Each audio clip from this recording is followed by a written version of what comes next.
Mexico just embarrassed America in 4K. They raised the minimum wage in Mexico by 13% starting in January 2026. Let me say it one more time so America can hear it like they're eating cereal. Mexico raised their federal minimum wage on purpose. In January, workers will start making a little over $17 an hour. But Mexico didn't stop there. They said, oh, okay, we're going to give our people something else too. Right now, on average, or it's expected you to work over 40 hours a week. Well, over time, they're going to phase it out so that Mexicans work less hours a week and still make great money. And you know why Mexico did it? Because they're trying to keep their own people in Mexico.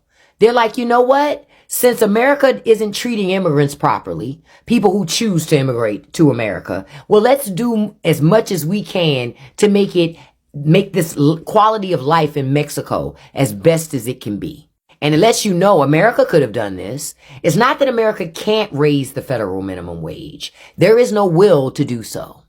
Rich people don't want to pay you more. But Mexico is showing the American people what it looks like when your government works for the people versus the people working for the government. So my question is simple. If Mexico can do it, why can't we? So Mexico just laid the blueprint. Apparently, Mexico just raised minimum wage by like 13%, which is unheard of. I mean, I know this country, we're not ever going to do that. But it wasn't very long ago that the people in Mexico rioted against the government because they found out that the government was literally crooked and in cahoots basically with the cartel. So they revolted in the streets. I mean, Mexico City and CDMX, they were revolting in the streets. So what did they do? They raised minimum wage. They gave them a pretty good raise, 13%. If we were to do that here in this country, it still wouldn't be enough to survive. Minimum wage in this country is not enough to buy a Burger King sandwich. $7.25 will not buy you a Burger King value meal. The cheapest value meal on the Burger King menu in 2025 is $8.38 here in my city.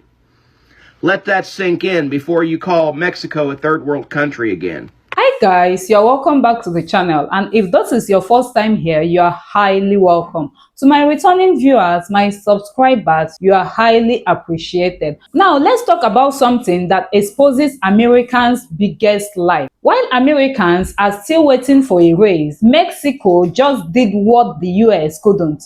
Raise the minimum wage, and it is massive. This is not economics. This is deliberate cruelty. This is America choosing corporations over its own people. Stay with me, guys, because what I'm about to say will make everything very clear. So if Mexico can raise minimum wage by 13%, why will America say $7.25 is enough to survive? That's not inability, that is deliberate cruelty. I'm Tiana and you are watching Tiana's React.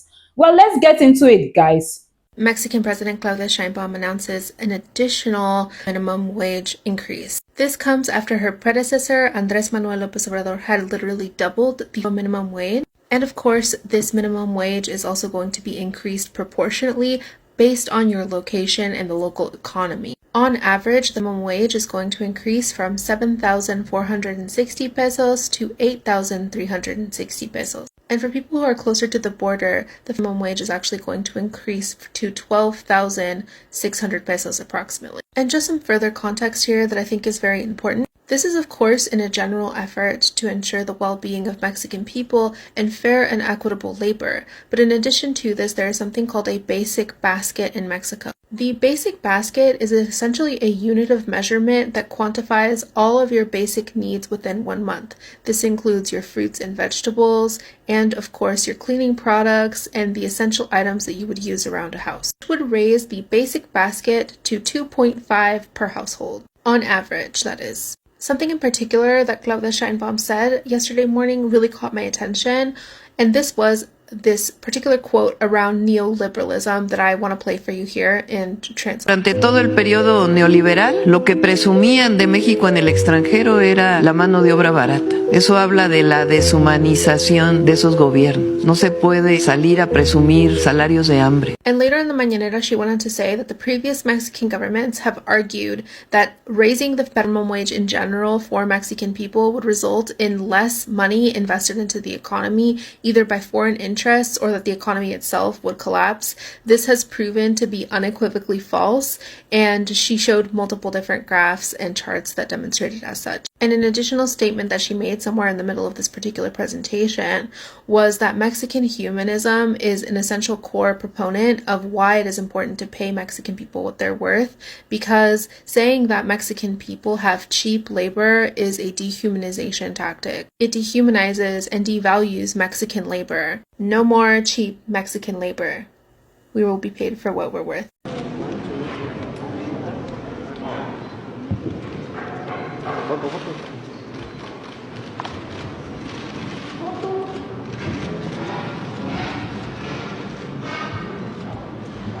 ¿Nos pueden acomodar para que salgamos todos? Ah, bueno.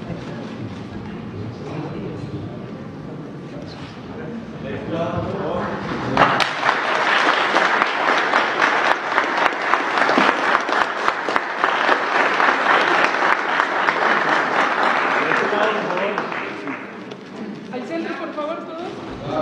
Gracias.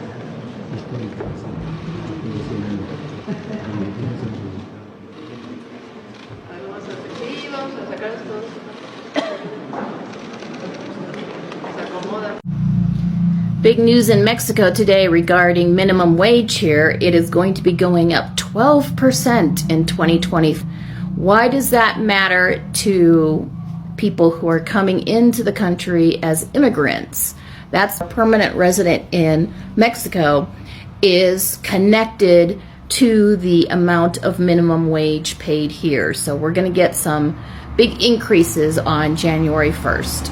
I make more than a minimum wage worker working in the United States in Mexico. We work around 8 to 10 hours. 648. And we make approximately 5,000 to 7,000 pesos, which is 250 USD to 350 USD. We have to put together our street vendor stand, and we just throw this over for the shade. We fix it up with the stick, and we're good to go. We start putting out the clothes, and so does everyone else selling today. How you doing, neighbors? How you doing? Working hard or hardly working? So what we basically do is resell clothes, not used, but brand new clothes from the store. This is how it looks like all set up. We buy the clothes from someone else who does the dirty work. If you know, you know. We buy it at 90 pesos and we resell it at 150 pesos. That's like a 40% margin of profit. Where we sell, usually there's plenty of traffic. Now it's time to go, and I would just put this back into the bag. Right now it's about 4 p.m. and there's still plenty of people, but it's time for us to go. Like we set it up, we have to take it down. I'm not muscular for no reason. Peep my hard work, but literally sits all day. We also take the clothes back to the car. Today we made 5,500, approximately like $285. Here's what's going right in the world. Mexico just approved a major boost for working people, cutting the national work week to 40 hours and raising the minimum wage by 13%. More rest, more time together, and a fairer chance to breathe. In Switzerland, voters rejected 2 huge proposals: mandatory national service for women and a new inheritance tax. The message was clear. The people wanted control over their own future and showed it with their vote. New York State just passed a bill requiring paid break time and private spaces for breastfeeding parents. It's a simple change that makes working parents' lives a lot more humane. Scotland is expanding free school meals for primary pupils, making sure thousands more kids get at least one healthy, reliable meal every day. No child should struggle to concentrate because they're hungry, and Scotland is acting on it. And in Louisiana's Angola prison, something quietly beautiful happened. The first ever daddy-daughter dance. Fathers and daughters reunited across prison walls, holding hands, taking photos, remembering they're still family. Small moments of humanity can break the hardest places open. So guys, if Mexico can raise wages and America refuses to, then Americans will never face. Corporations will. If this opened your eyes, please like, share, subscribe, and of course, drop your thoughts in the comment because your voices need to be heard. Till next time!